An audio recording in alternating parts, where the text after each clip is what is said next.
Hi hello welcome to my channel. ఈ వీడియోలో Christmas టైంలో ఎక్కువగా చేసుకునే ఈ స్నాక్స్ని చేస్తాను. ఇది ఎలా చేసేదో చూద్దాం.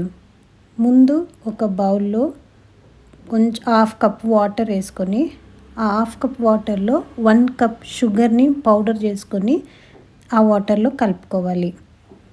ఈ షుగర్ పౌడర్ అంతా మిక్స్ అయిన తర్వాత కొంచెం సాల్ట్, తర్వాత కొంచెం సోడా వేసి కలుపుకోవాలి. ఇప్పుడు కాంచి పెట్టుకున్న బటర్ని వేసి కలుపుకోవాలి.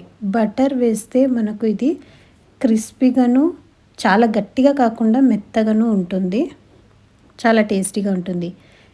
ఇప్పుడు 1 కప్ షుగర్ పౌడర్కి 2 కప్ గోధుమ పిండి, తర్వాత హాఫ్ కప్ చిరోటి రవ్వ, ఈ 3 ఏదైనా డిజైన్స్ కూడా చపాతీ పిండి లాగా కలుపుకోవాలి. యూస్ చేసి చూడండి, ఇలా చపాతీ పిండి రోల్ చేసి కలుపుకున్న తర్వాత ఇది ఒక షేప్ లాగా వస్తుంది. అంతే సేమ్ చపాతీ లాగా ఇలా మనం రెడీ చేసి పెట్టుకోండి. డైమండ్ షేప్ నైఫ్ తీసుకొని మనకి ఏ షేప్ నచ్చితే ఆ షేప్లో ఫ్రై చేసుకోవడం.